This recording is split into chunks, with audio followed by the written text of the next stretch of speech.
고난을 돌파하는 믿음이라는 제목을 가지고 하나님의 말씀을 전하겠습니다.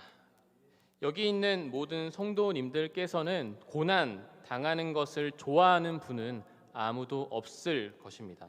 그리고 고난의 문제에서 완전히 벗어났다고 말하시는 분도 없을 거예요. 우리는 반대로 고난과 고통의 문제를 회피하기 위해서 행복의 조건을 찾는 삶을 꿈꿉니다. 그런데 행복의 조건이 우리의 현 상황과 멀게 느껴진다면 낙심하여 왜 이런 고난을 허락해 주냐고 한탄하는 것이 바로 인간이라는 사실 또한 우린 너무나도 잘 알고 있습니다.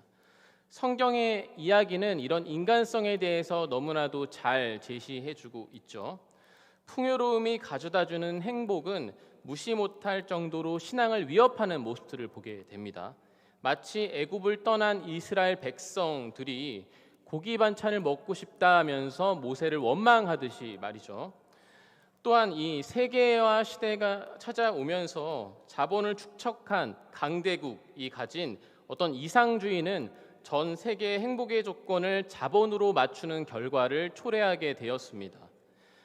그러나 한국경제가 발표한 한 기사에 따르면요, 돈과 행복에는 한계 효용 체감 법칙이 있다라고 합니다.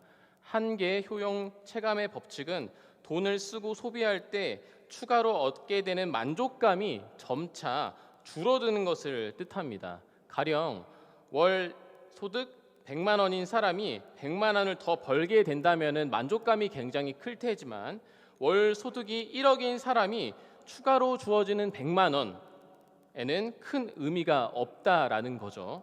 이는 일정 수준에 넘어가면 돈이 행복에 미치는 영향이 없다라는 사실이 추론이 가능해지죠. 물론 소득 수준에 따라 이 연봉이 주기적으로 오를 때 행복감에 영향을 주는 어떤 특정한 구간도 있었습니다만 이 기준은 명확하지 않습니다.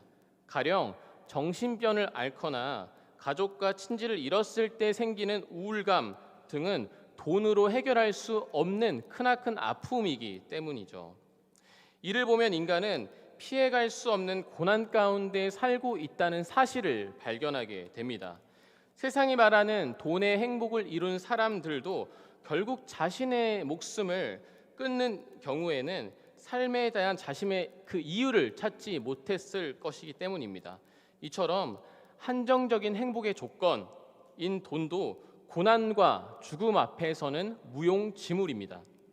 그렇다면 그리스도인은 어떻게 고난을 받아들여야 할까요? 성경에서 말하는 고난은 무엇일까요? 오늘 이 문제를 함께 씨름하면서 내일부터 있을 그 고난 주간을 묵상하면서 기도하는 우리 성도님들 되시기를 기도합니다. 오늘 말씀 18절에 이 고난이란 단어는 헬라어로 보면 파테마라고 나오는데요. 이 단어는 내가 고난을 당한다라는 뜻의 팍스코에서 파생된 말입니다. 이 단어가 라틴어로는 파시오, 영어로는 패션이죠. 여기서 고난이라는 단어는 단순히 육체적인 고통의 문제만을 다루는 것은 아닙니다.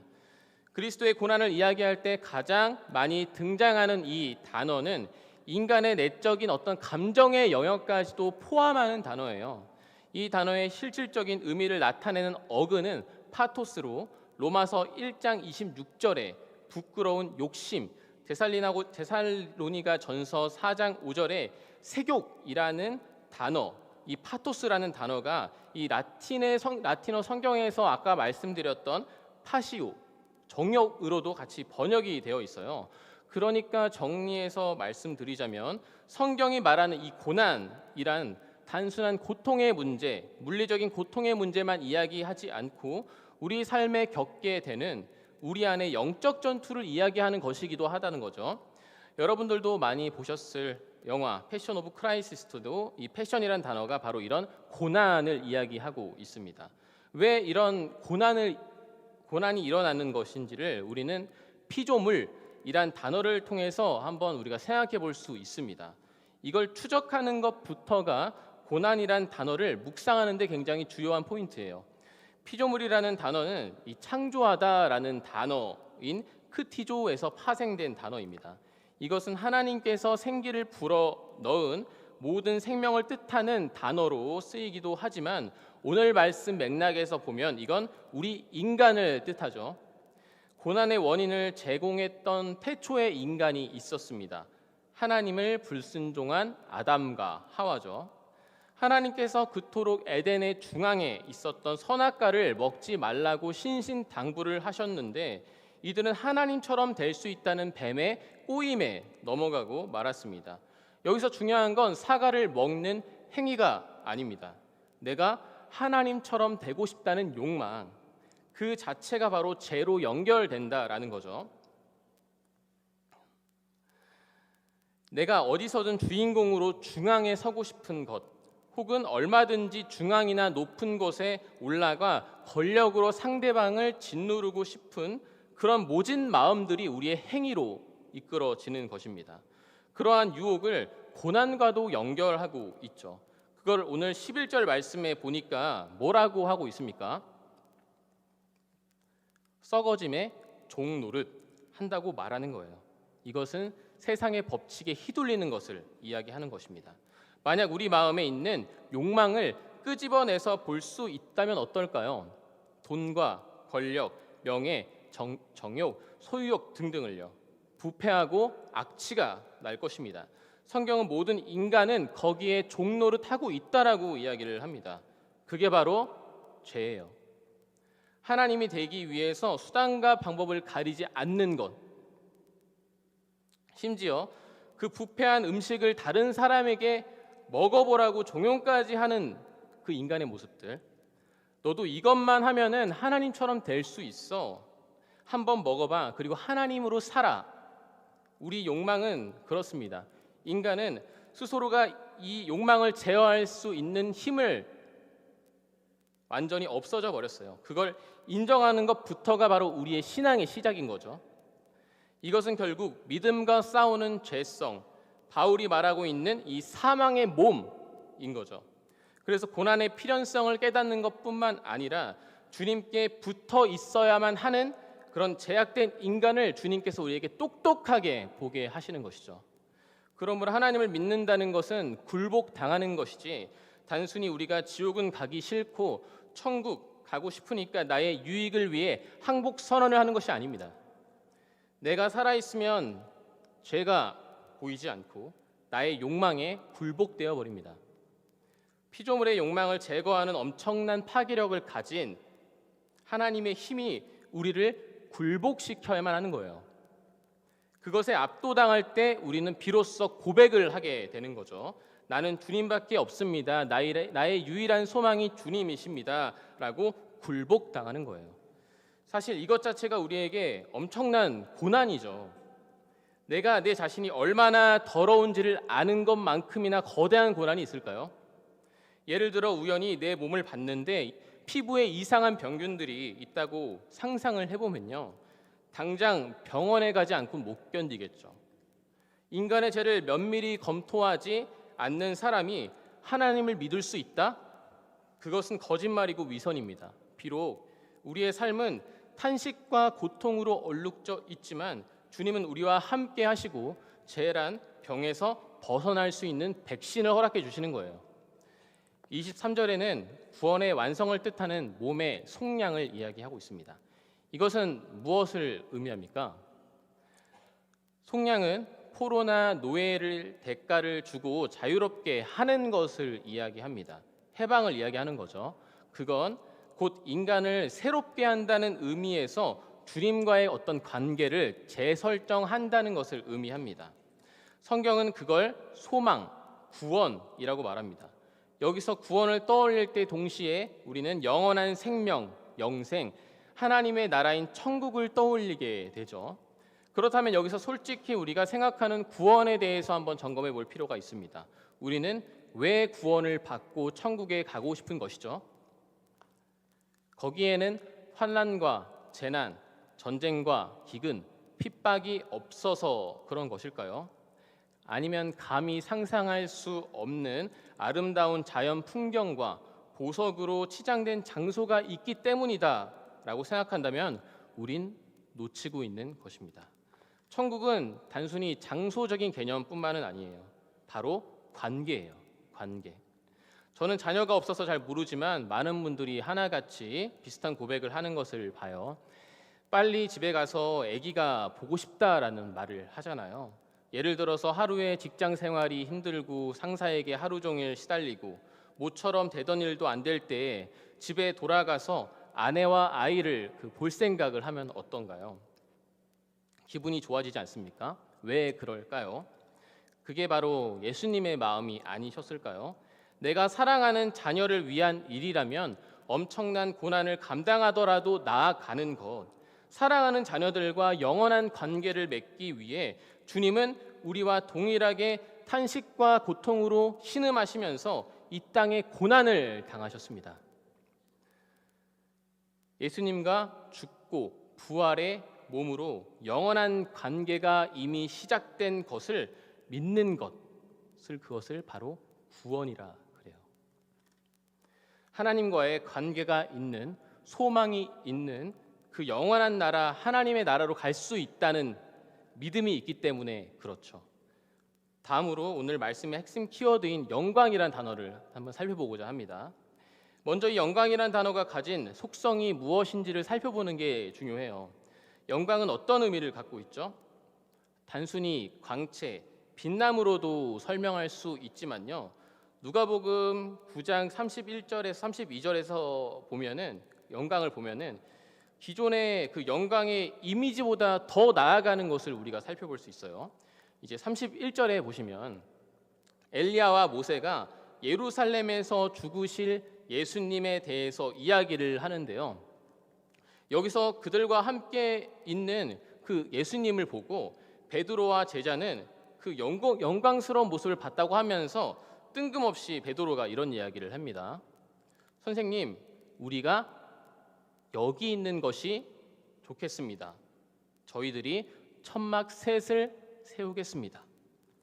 무슨 말일까요? 베드로가 풍수지리사도 아닐 텐데요. 근데 지금 바로 여기라고 이야기합니다. 바로 여기. 베드로는 이 세상에 더 초점을 맞추고 있었던 거예요. 하나님의 영광은 모세와 엘리야가 말했던 것 같이 죽음을 뜻합니다. 베드로와 선지자 사이에 어떤 대비가 일어나는 것을 우리가 볼 수 있죠. 믿음이 부족한 베드로는 구약의 예언인 메시아의 죽음을 받아들일 수가 없었던 거예요. 이 제자를 보면서 예수님은 어떤 생각을 하셨을까요? 그것 자체가 고난 아니셨을까요? 여기서 예수님은 자기의 죽음을 알고 계셨을 것이라고 생각한다면 그 고난은 더욱더 아프게 다가옵니다. 오늘은 종려 주일인데요. 예루살렘에 입성하던 당시에 다윗의 자손이여를 외치면서 환영한 수많은 무리들이 예수님의 십자가 앞에 선 전부 사라져버렸죠. 그들은 예수님에게 붙어서 어떤 콩고물이 떨어지지 않을까라고 내심 기대한 이들일 것 같아요. 또한 그 무리들은 분명 예수님이 골고다 언덕으로 십자가를 메고 올라가실 때 예수님을 외면하고 조롱했던 사람들도 있었을 것 같아요. 성경에서 말하는 인간은 바로 그런 존재입니다. 내 영광이 아니면 거들떠도 돌아보지 않는 거예요. 주님은 그렇게 환호하는 무리들을 보면서 어떠셨을까요? 그 자체가 골고다 언덕 올라가는 것보다 더 잔혹한 일 아니었을까요? 그 고난과 죽음을 성경은 뭐라고 이야기하고 있습니까? 바로 영광이라고 합니다. 영광. 그걸 구약의 대표 인물인 모세와 엘리야는 그걸 영광이라고 이야기하는 거예요. 죽음을 영광이다라고 이야기하고 있습니다. 구약과 신약의 메시지가 이 예수 그리스도의 죽음으로 연결되고 있는 것을 보게 되는 거죠. 그건 세상적으로 보았을 때 광채가 나지 않아요.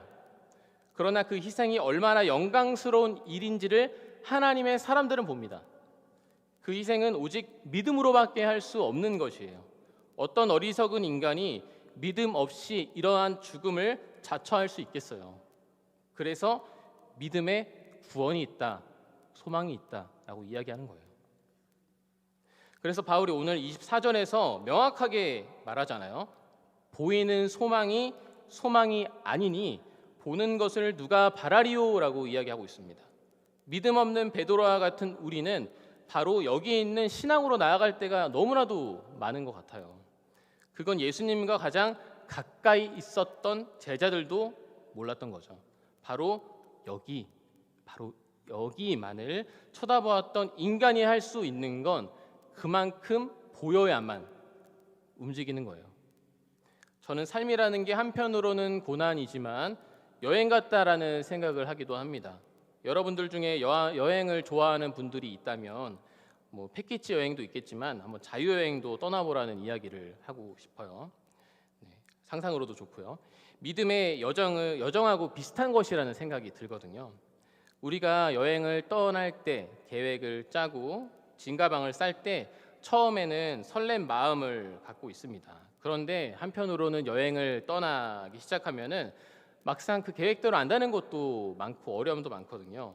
불쑥 날씨가 갑자기 안 좋아진다거나 갑자기 숙소에서 대기를 하거나 예약해둔 맛집이 내부 사정으로 문을 닫거나 어떤 기대했던 여행 코스가 휴업을 하는 등의 그 상황이 문득문득 생겨요.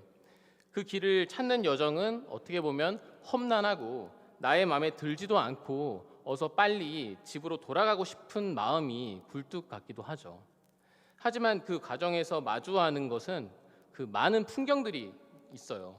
고난이 있어도 힘들어도 아름다운 풍경과 여러 여행의 과정을 거치면서 우리가 알게 된 것들로 서로 이번에 다른 세계들을 마주하게 되는 거죠. 그런데 여기서 가장 그 여행이 주는 유익이 뭔지 아세요? 바로 돌아갈 집이 있다라는 거예요. 집 떠나면 고생이야 라고 말하면서도 그 고난과 같은 그 여정이 즐거워질 때가 있어요. 이제 이 여행을 떠날 때 요령도 생기고 극복할 수 있는 그런 어떤 마음가짐도 생기니까요.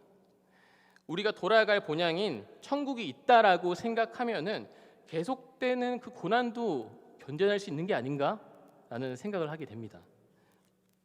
그 믿음의 가정에서 우리는 25절의 말씀처럼 어떤 인내, 참음이 동반됩니다. 인내하며 얻는 것들이 있다라는 거죠. 삶의 원리라는 게 그런 것 같습니다.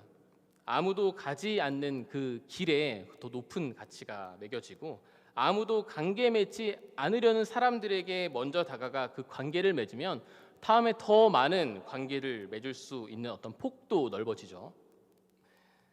욥은 그래서 자신이 고난을 통해서 정금같이 되었다라고 말하고 그리고 하나님을 아는 지식에 대해서 성숙하게 됐다라고 욥은 이야기하고요.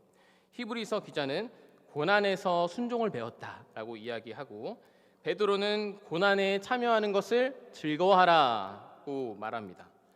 고난을 돌파하는 믿음은 바로 이 세상에서의 삶이 끝이 아니라 예수님과 함께 영원한 천국 시민권을 갖고 있다는 그 믿음에 있는 거예요. 그래서 고난을 결국에는 우리는 기뻐할 수 있는 것이죠. 그래서 고난을 인내할 수 있는 것이에요. 그건 주님께서 우리에게 천국, 이 땅에서의 어떤 천국을 연습하기 위한 어떤 값진 선물과 같습니다. 그리고 우리는 승리가 보장이 되어 있어요. 왜냐하면 주님도 우리와 함께 중보하시고 탄식하시며 함께 동행해 주시기 때문이죠. 이번 한 주를 살아가시면서 주님께서 우리에게 말씀하시는 어떤 참된 고난의 의미를 우리가 새기는 그런 귀한 시간이 됐으면 좋겠습니다. 기도하겠습니다. 하나님 아버지 감사합니다. 오늘 우리에게 이 예배 또한 허락하여 주시고 말씀을 나눌 수 있는 이런 귀한 시간 허락하여 주셔서 감사합니다. 주님, 고난이 두렵고 떨려서 차마 주님께 기도할 힘이 없을 때도 우리에게 있습니다. 그때 주님은 우리를 위하여서 탄식과 중보를 함께 하시면서 나와 함께 걸어가지 않겠니라고 말씀하시는 주님이심을 기억하면서 이 고난을 이겨낼 수 있는 그 믿음 가운데 우리가 살아갈 수 있도록 주님께서 우리에게 힘을 더하여 주시옵소서. 부족하고 연약합니다. 주님께서 도와주시지 않으면 우리는 결국 그런 욕망에 휩싸인 그런 더러운 죄인이지만 주님께서 우리를 아버지 부르게 하시고 또 친구로서 여겨주시는 것을 기억하면서 우리 삶의 고난도 넉넉하게 이겨낼 수 있는 믿음으로 살아갈 수 있도록 주님께서 함께하여 주시옵소서. 감사합니다. 예수님의 이름으로 기도합니다. 아멘.